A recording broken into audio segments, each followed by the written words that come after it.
ආයුබෝවන් අද දවසේ අපි බලමු සමාගම් සම්බන්ධයෙන් තරමක් සංකීර්ණ අභ්‍යාසයක් විසඳන ආකාරය. මා විසින් ඔබට මීට පෙර සමාගම් අභ්‍යාස කීපයක් ඉදිරිපත් කරලා තියෙනවා.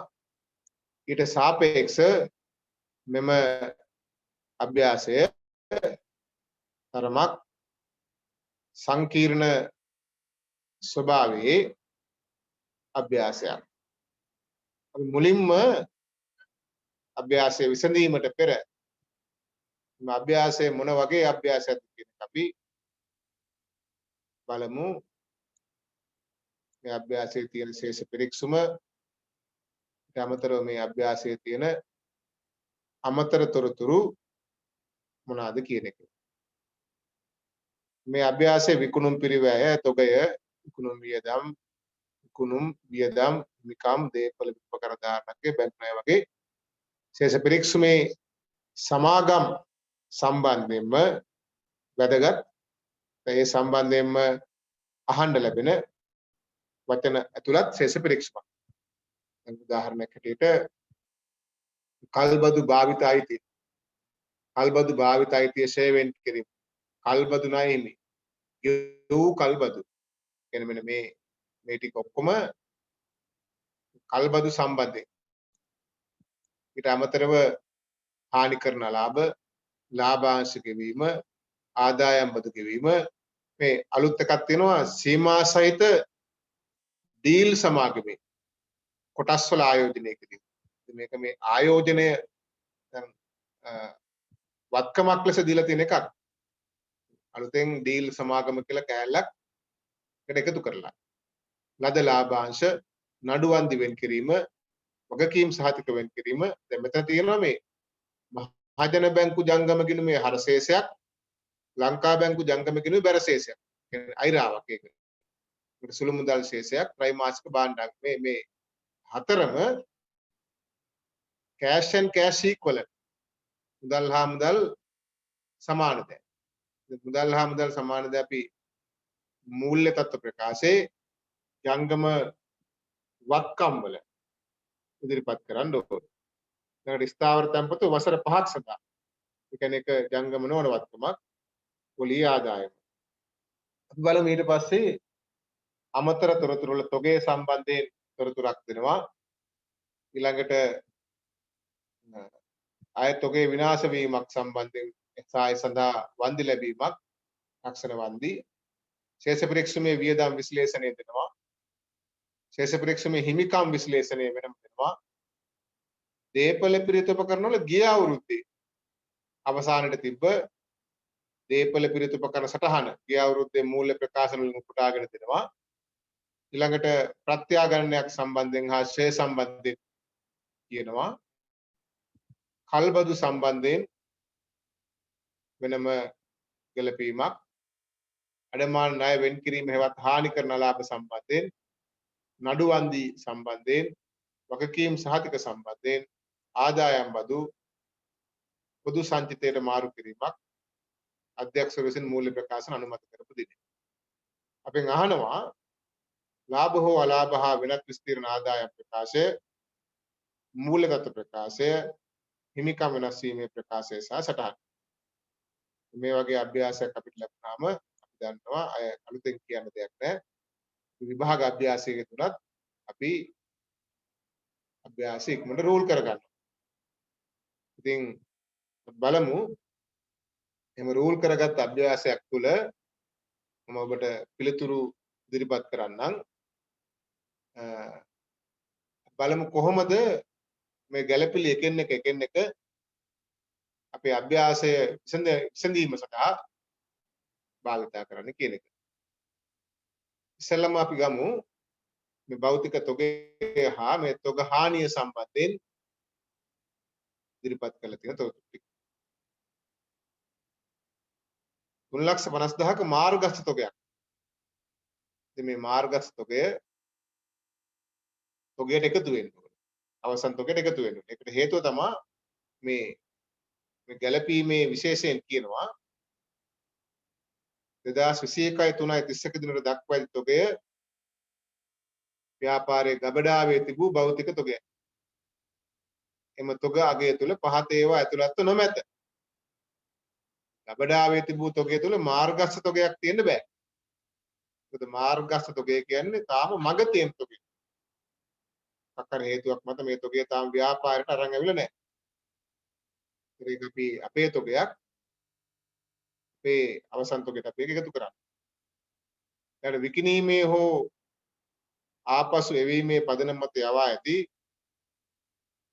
2021 5 31 දින වනතෙක් වළංගු රුපියල් ලක්ෂයක් පිරිවැය වූ තොගය. මේවා මෙතෙක් විකුණා නොමැත. ඒකත් අවසන් තොගයට එකතු වෙන්නේ. ඔබ මෙතනදී වැරදි අවබෝධයක් ලබා ගන්න එපා. එම තොගේ වටිනාකම විකුණුම් සහ ණය ගැතියන්ගෙන් අඩු කළ යුතුයි කියලා. ඒකට හේතුව තමයි මේවා විකුණා නොමැත කියන වාක්‍යය ඇරෙන්න මෙතනදී දීලා නැහැ අපිට. මේවා ණයට විකුණුම්සේ සලකා ගිණුම්ගත කර ඇත. මේවා විකුණුම්සේ සලකා ඇත. වැනි වාක්‍යයක් මේකෙදි දීලා නැහැ. නිසා මේකත් කරන්න ඕනේ අවසන් තොගයට එකතු කරන එක. රයිට්. බලමු තොගේ සම්බන්ධයෙන්. එතකොට තොගය දීලා තියෙනවා 800ක්. ඒ 800ට මේ ටික එකතු වුණාම කොහොමද අපි ඒක වාර්තා කරන්න කියන එක. මූල්‍ය තත්ත්ව ප්‍රකාශයේ තොගය ලෙස 1250ක් අපි වාර්තා කරනවා.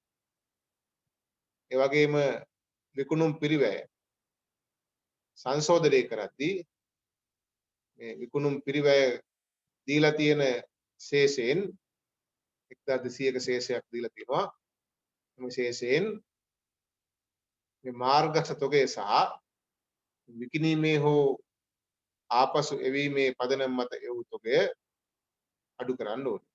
අපි නැවත බලමු මෙතන කොහොමද ජංග වත්කම් වල තොගය 1250ක් ලියුවේ කියන එක.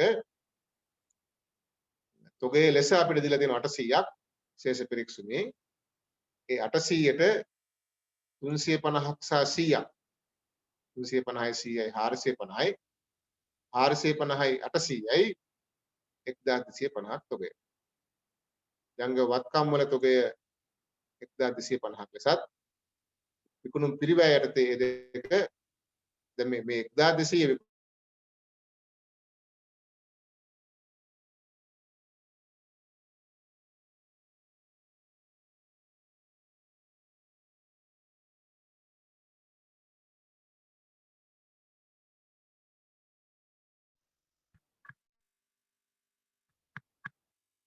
1200ක විකුණුම් පිරිවැය ගත්තී 800ක වටිනාකම අඩු වෙලා තමයි ගත්තේ. නමුත් මේ 350 සහ මේ 100 අඩු කළේ නැහැ. මේ 200 ගැන මම ඊට පස්සේ කතා කරන්නම්. මේ 200 කියන්නේ ඊළඟ ගැලපීම. ඊළඟ ගැලපීමේ කියනවා වර්ෂය තුල 200ක් පිරිවැය තොගයක් සම්පූර්ණයෙන්ම විනාශ වී ඇත. මේ සඳහා 75ක රක්ෂණ වන්දියක් ලැබීම නියමිතව ඇත. මේ සම්බන්ධව කිසිවක් වාර්තා කර නැත. එහෙනම් 200 අපි විකුණුම් පිරිවැය යටතේ තියෙන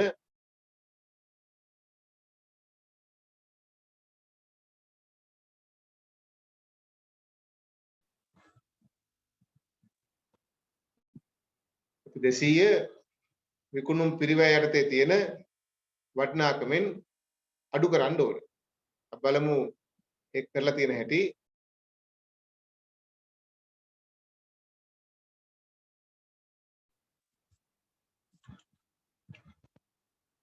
එක්දාස් 200න් ඒ 200 අඩු කරනවා. ඒ 200 අඩු කරනවා වගේම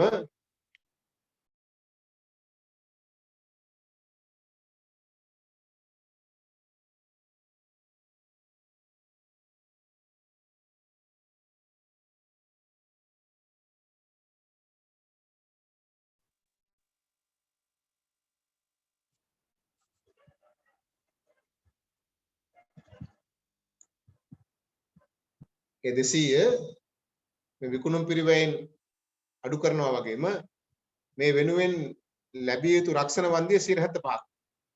ඒ 75 ලැබිය යුතු රක්ෂණ වන්දි ලෙස ජංග වත්කම් වලට එනවා. ලැබිය යුතු රක්ෂණ වන්දි ලෙස 150ක් ජංග වත්කම් වලට එනවා. ඊට පස්සේ 200ක් හානි වෙලා 150ක් රක්ෂණාවරණයක් ලැබෙනකොට අපිට තව මේකේ පාඩුවක් තියෙනවා රුපියල් 50000ක. ඒක මේ විදිහට වෙනත් වියදම් වල තොග හානි ලෙස වාර්තා කරනවා. රයිට්.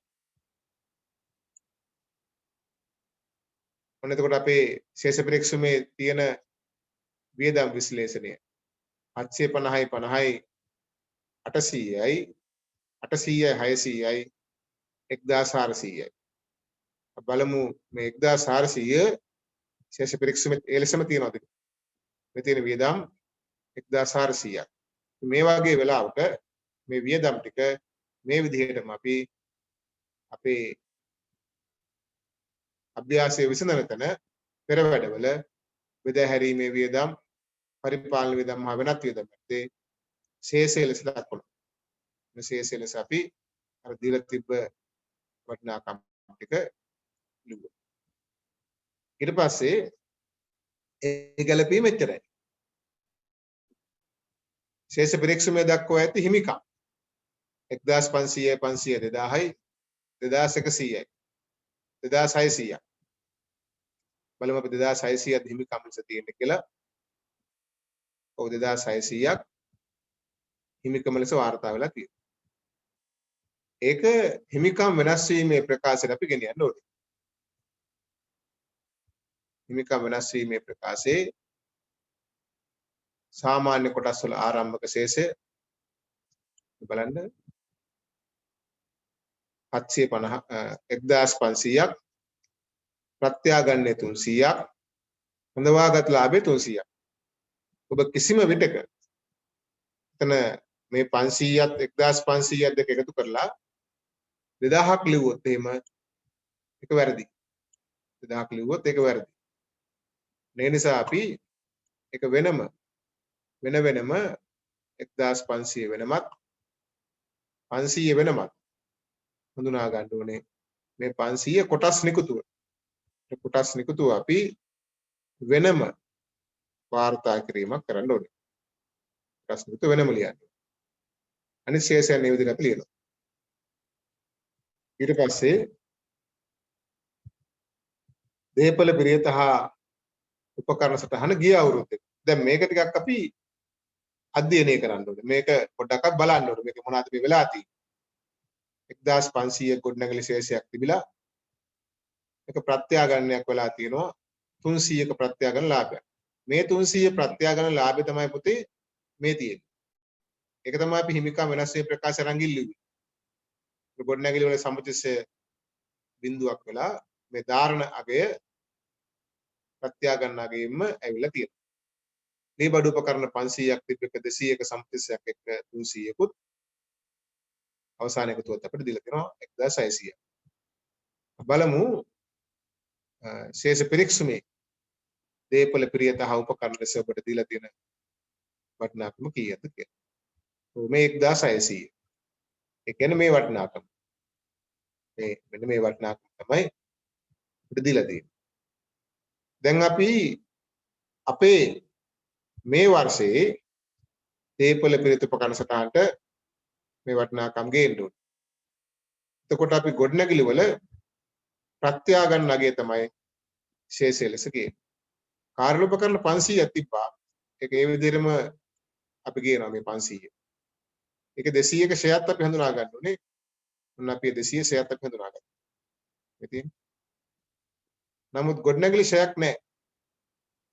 ගොඩනැගිලි සම්බන්ධයෙන් ෂෙයර් කරන ආකාරය සහ ප්‍රත්‍යාගන්නේ කළ යුතු ආකාරය අපිට කියනවා ඊළඟ ගැලපීම. මේ බලන්න 2020යි 4යි එක. දින ගොඩනැගිල්ලේ නව ප්‍රත්‍යාගන්න අගය මත සුන්බුන් අගය 300ක් බවත් ඵලදායී ජීව කාලය වර්ෂ 10ක් බවත් ඇස්තමේන්තු කරනවා. කියන්නේ මේ අවුරුද්ද ආරම්භයේදී. නමුත් අවුරුද්ද අවසානයේදී මේ බලන්න අවුරුද්ද අවසානයේදී ගොඩනැගිල්ල නැවත 800කට ප්‍රත්‍යාගන්නය කරනවා. එහෙනම් අපි ගොඩනැගිල්ල ඉස්සෙල්ලා මේ අවුරුද්දට ෂෙයා කරලා ඉන්න ඕනේ. මේ අවුරුද්දට ගොඩනැගිල්ල ෂෙයා කරමු. 1300න් 300ක් අඩු කරලා 1300න් 300ක් අඩු කරලා ගොඩනැගිලි ෂෙයා කරද්දී 1300යි නම ප්‍රත්‍යාගන්න වටිනාකම ඒකෙන් සුන්බුන් නගය 300ක් අඩු කරලා මේ සම්පූර්ණ දැන් මෙතන ඉන්නේ ෂෙයා කළ හැකි අගේ මේ ෂෙයා කළ හැකි අගය බෙදන්න උනේ ඵලදායී ජීව කාලේ.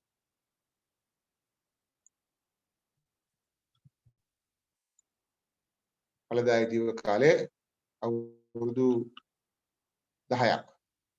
අවුරුදු 10න් මේක බෙදන්න ඕනේ.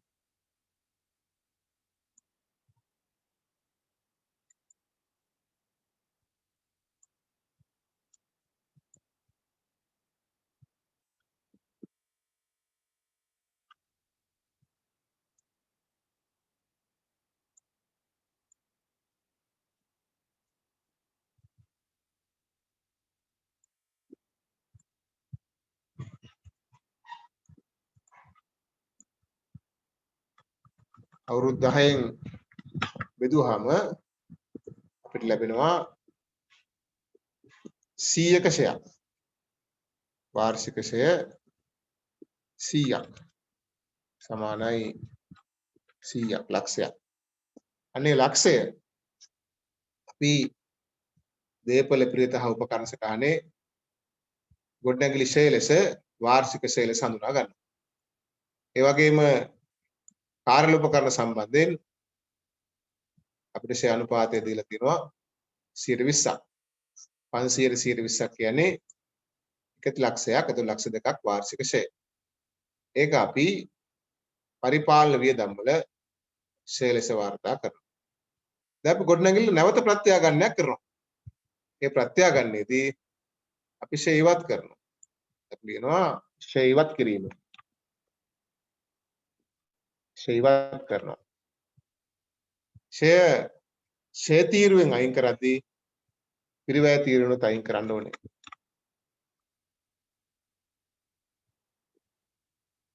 සියයක්. දැන් 1300න් 100ක් ගියාම 1200යි. දැන් 1300න් 100ක් අපි අයින් කරනවා. තමයි ගොඩනැගිල්ලේ දැනට ධාරණගේ. එතකොට 1200 800ක් කරන්න ප්‍රත්‍යාගන්න අලාභය 400ක් වාර්තා කරනවා. මේ ප්‍රත්‍යාගන්න අලාභය අපි හඳුනාගන්නේ මීට පෙර ප්‍රත්‍යාගන්න ලාභයක් ලැබී තිබෙදී. මීට පෙර ප්‍රත්‍යාගන්න ලාභයක් ලැබී තිබෙදී මෙවර ප්‍රත්‍යාගන්නෙන් අලාභයක් ලැබී. ඒ මීට පෙර ප්‍රත්‍යාගන්න ලාභය මෙන්න මෙතන තියෙනවා මේ 300ක් තියෙනවා. මේ විදිහට 300ක් විතර තියෙනවා. ඒ 300න් අර 400න් 300ක් මේ ප්‍රත්‍යාගණන සංචිතයෙන් අර 400 කලාභයේ හැකිපමණින් උපරිමෙන් හිලව් කිරීමක් කරනවා. ඒ 300 අපි ඔන්නෝම හිලව් කිරීමක් කරනවා. තව 100 කලාභයක් තියෙනවා. ඒ 100 ලාභය අපි වියදමක් ලෙස හඳුනා ගන්න. ප්‍රත්‍යාගන්න ලාභය 100ක්. මේ අලාභය 100යි. එතන අපි 300ක් හිලව් කරනවා. දැන් ඊළඟට මතක තබා ගන්න යුතු කාරණාව තමයි මේ 300 මෙතෙන්ට එකපාරම ගේන්න බෑ. ඒක ගේන්නේ මුළු විස්තීර්ණ ආදායම හරහා. මුළු විස්තීර්ණ ආදායම ගද්දී මෙන්න මේ 300 වෙනත් විස්තීර්ණ ආදායම ඇත්තේ වාර්තා කළ යුතු වෙනවා. ගොඩනැගිලි ප්‍රත්‍යාගන්න ලාභය කියලා.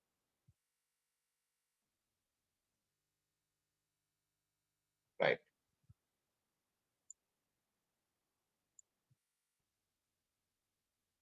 කල්බද්ද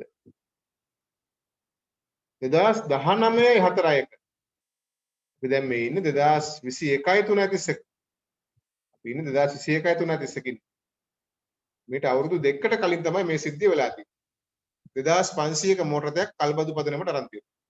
600ක වාරිකයක් වාරික 5ක් ගෙවන්න ඕනේ. වාරිකයක් තුල 100ක පොලියක් ඇතුළත් දෙවන වාරිකයේද ගෙවා ගෙවූ කල්බදු ගිණුමේ වාර්තා කර ඇත. මොරතේ ඵලදායී ජීව කාලයේ වර්ෂ 10යි. right. දැන් මේක විසඳද්දී මෙන්න මේ වගේ විසඳුම් පෙළක් අපිට හදා ගන්න වෙනවා. කල්බදු භාවිතයි තියෙනවා. ශේෂය 2500ක් තිබ්බා. මේක මේ වෙද්දී 250ක් ෂෙයා කරලා. මේ අවුරුද්දටත් 250ක් අපි ෂෙයා කරනවා. ඒ 250ක් උනේ 2500 බෙදීම 10. සම්පූර්ණයෙන්ම මේක 500ක් දැන් ෂෙයා වෙලා ධාරණගය 2000යි. කල්බදු භාවිතයි ධාරණගය 2000යි වාර්ෂික ෂෙයා 250යි. මේ 250 කොහෙන්ද ගත්තේ? මේ 250 මේ වන විට ශේෂ පරීක්ෂමේ වාර්තා කරලා තියෙනවා. ඒ 250 තමයි අපි ගත්තේ. භාවිතයි සේවන කිරීම වර්ෂයේ ආරම්භයේ 250ක් තියෙනවා. දැන් 250ව දෙකක් එක්ක ෂේ 500ක් මඩු වෙලා ධාරණගය 2000යි. ඒ ධාරණගය අපි කල්බදු භාවිත අයිතිය සහිත වත්කම් ලෙස මූල්‍ය තත්ත්ව ප්‍රකාශයේ පෙන්නනවා. ඒ වගේම මේ අවුරුද්දේ ෂේ කල්බදු ෂේ 250ක් අපි බෙදා හැරීමේ වියදම් වල ඉදිරිපත් කරනවා. ඒක බෙදා හැරීමේ වියදම් වල දාන්න හේතුව මෝටර දෙක නිසා. right.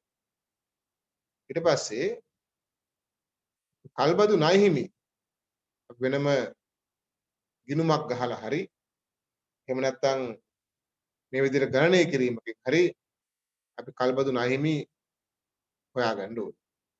දැන් කල්බදු ණය හිමි ශේෂය 2000ක් තියෙනවා. ඒක ශේෂ පරීක්ෂණ අපි දීලා තියෙනවා. කල්බදු ණය හිමි ශේෂය 2000යි. ඒ 2000න් මේ අවුරුද්දේ 600ක වාරිකයක් ගෙවනවා. නමුත් එයින් 100ක් පොලිය. අපිට ඒක අවශ්‍ය නම් මෙන්න මේ වගේ ගිණුමකින් ඉදිරිපත් කරන්න පුළුවන්.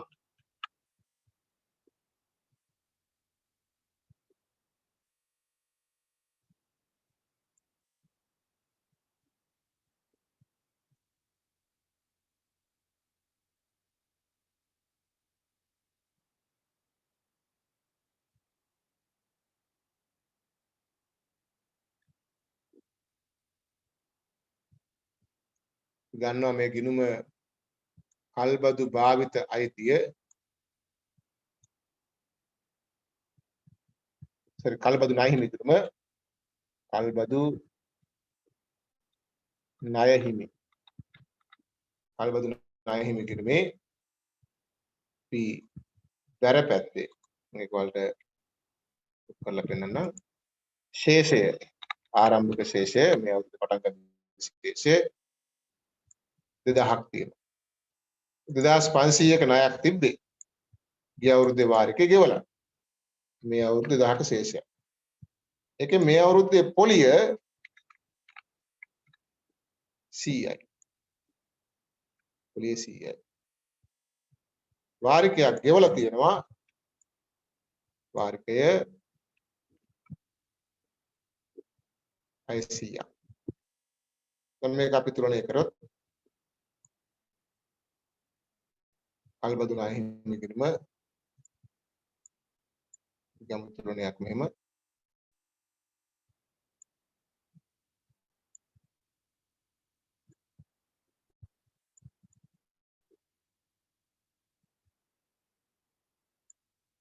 2600යි එකතුව 2100යි 2100ක් වෙන්න අඩුයි 1500යි. ඒක අපි පහළට ගෙනියන ශේෂය ලෙස වාර්තා කරනවා. ඒ වගේ මේක ඉදිරියට ගෙන එන ශේෂය ලෙසත් අපි හඳුනා ගන්නවා. 1500. දැන් ඔන්න 1500 ශේෂය අපි බෙදා ගන්න උනේ ජංගම හා ජංගම නොවන ලෙස. ජංගම වගකීම. මේකේ කොච්චරක් ජංගම වගකීම් වලට යනවද? ඒ කියන්නේ ඊළඟ අවුරුද්දේ කොච්චරක් ගෙවනවද? ඒක සමානයි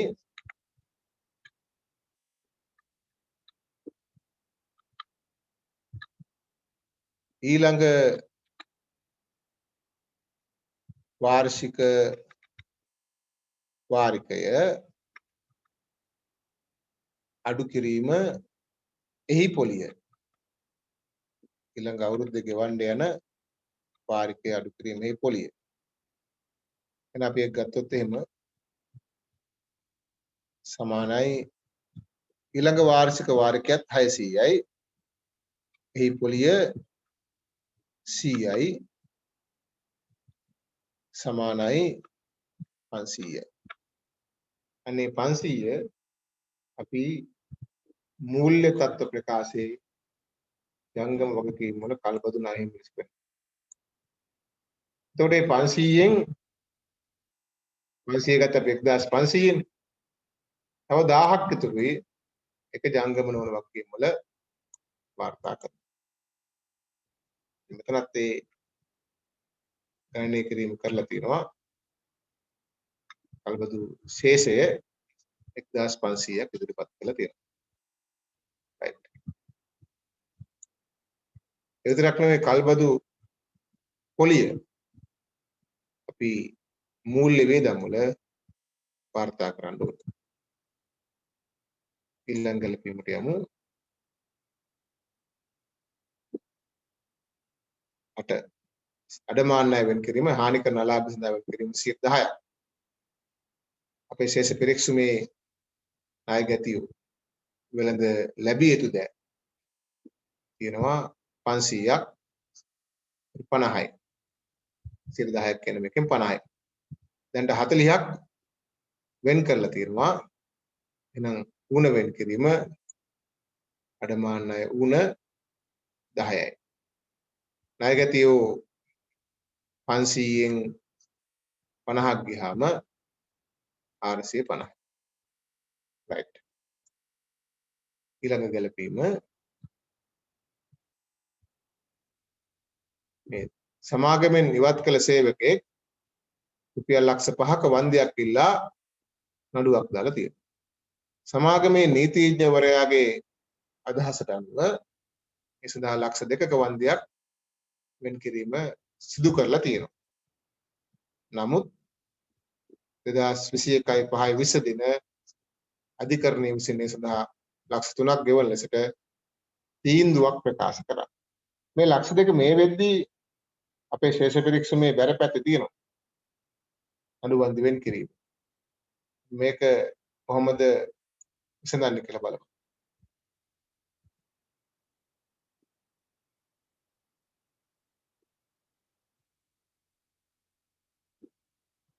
අපි ගමු වෙනම ගිණුමක් නඩුවන්දි වෙන් කිරීමේ ගිණුම කියලා.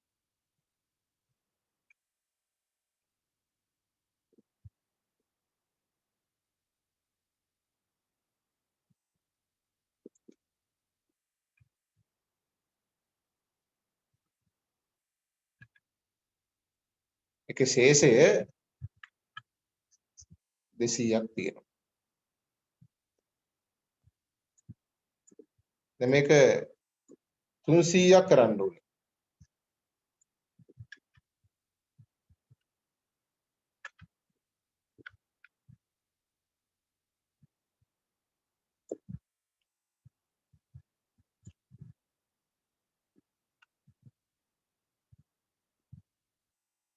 නොක තමයි කළ යුතු තත්ත්වය. එහෙනම් මේක 300කට එකතු වෙද්දී 300ක් වෙන්න මෙතන තව 100ක අඩුවක් තියෙනවා. අන්න ඒක අපි ආදායම් ප්‍රකාශයට ගෙන යන ගන්න. ඒ වගේම මේ 300 ජංගම වගකීම් වලට යන්න ඕන ගන්න. අනුබන්ධ වෙන් කිරීම 300ක් ඒ වගේම අනුබන්ධි 100ක් වෙනත් වේදම් වලට යන්න ඕන. අඩු ගන්න 200ක් මේ වෙද්දි වෙන් කරලා දෙන්න. right. දැන් මේකේ කෙනෙකුට ප්‍රශ්නයක් තියෙන්න පුළුවන් 5:20 නේ තීන්දුව දෙන්නේ කියලා. ඔව්.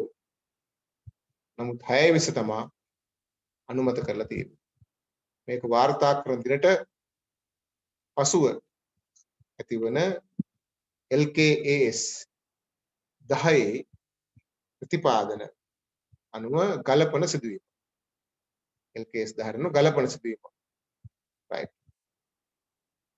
වගකීම් සහතික සඳහා වර්තුල 150ක් විදමත් දරා බෙදාහැර විදම් වලට කරත වගකීම් සහතික වෙන් කිරීම 300ක් ලෙස 350ක් ලෙස පවත්වාගෙන යා යුතුයි.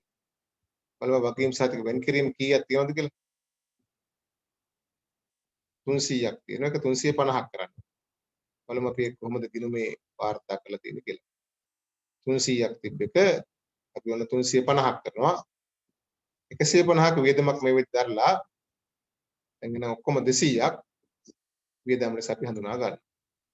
එහෙනම් මේ 350ක් කරාම ජංග වගකීම් වල 350ක් යනවා. මේ තියෙන 350ක්. ඒ වගේම මේ වගකීම් සහතික 150ක් මේ වෙද්දී බෙදාහැර වියදම් වල තිබ්බ එක අයින් කරලා යන්න ඕන ගන්න 200ක් අපි එකතු කරනවා. කෙනෙකුට හිතෙන්න පුළුවන් වගකීම් සහතික වලට 50ක් දැම්මොත් මන්දිද බෙදාහැර වියදම් වලට කියලා. ඔව් ඒක ගැටලුවක් නැහැ.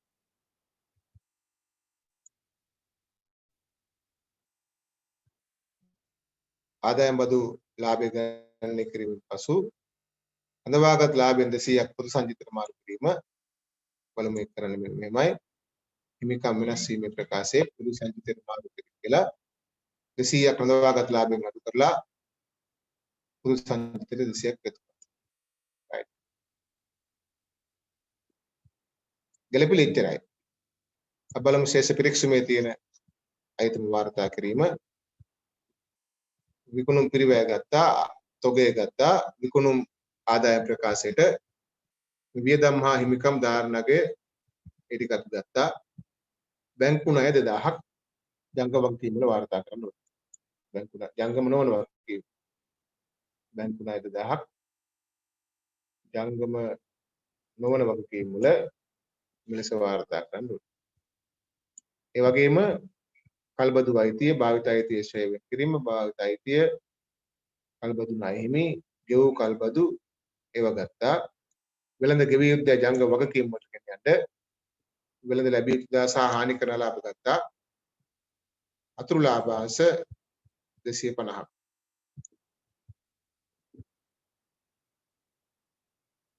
අතුරු ලාභාංශ රඳවාගත් ලාභයෙන් මේ විදිහට අඩු වෙන්න ඕනේ. 250. right. ආදායම් බදුවත් පස්සලකමු. කොමිස් ආදායම් වෙනත් ආදායම් වලට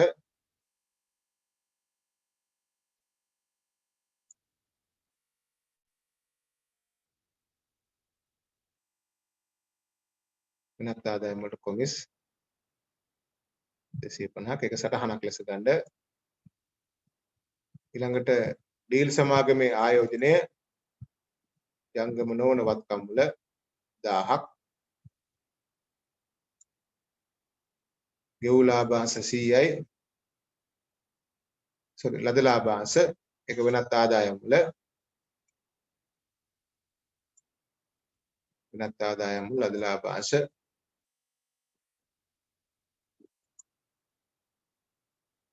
මේ විදිහට වගකීම් සහතික වෙන් කිරීම, නඩු වන්දි වෙන් කිරීම අපි ගත්තා. දැන් මෙතන මෙන්න මේ ටිකේ ගණනය කරලා බලන්නකෝ කීයක්ද හර අගය කියලා 300ට 300 කැපිලා අපිට එනවා 280යි 20යි එකතු කරාම 300ක්. දැන් ජංග වගකීම් වල මුදල් හා මුදල් සම්මාන දෙය 300. ඊළඟට ස්ථාවර තැන්පතු 500 ඒක ජංගම නොවන වත්කම් වල මේ විදිහට පෙන්වන්න ඕනේ. පොලි ආදායම් වෙනත් ආදායම්. දැන් අපි වාර්තා කිරීමෙන් පසු ඉස්සෙල්ලම විකුණුම් පිරිවැය ගණනය කරගන්න. විකුණුම් පිරිවැය එනවා අලුත් විකුණුම් පිරිවැය 550ක්. විකුණුම් 2400න් දර ලාභය 1850යි. වෙනත් ආදායම් ටික එකතු කරගත්තාම 460යි. ඒකත් එක්ක දර ලාභය එකතු වුණාම 2310යි. 2310 වියදම් ටික අඩු වෙන්න ඕනේ. වියදම් අපි කොහොමද ගන්නේ? අපේ වියදම් විශ්ලේෂණේ එකතු කරගන්න ඕනේ. වියදම් 1060ක් එතනට ගෙනත් දානවා. ඒ වගේම පරිපාලන වෙනත් මූල්‍ය 700ක් 350ක් 150ක් අපි වියදම් වලට ගෙනවත් 100ක්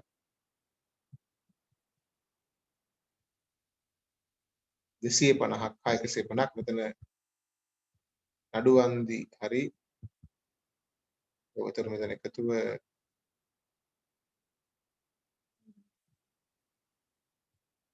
නලාබිත් හරි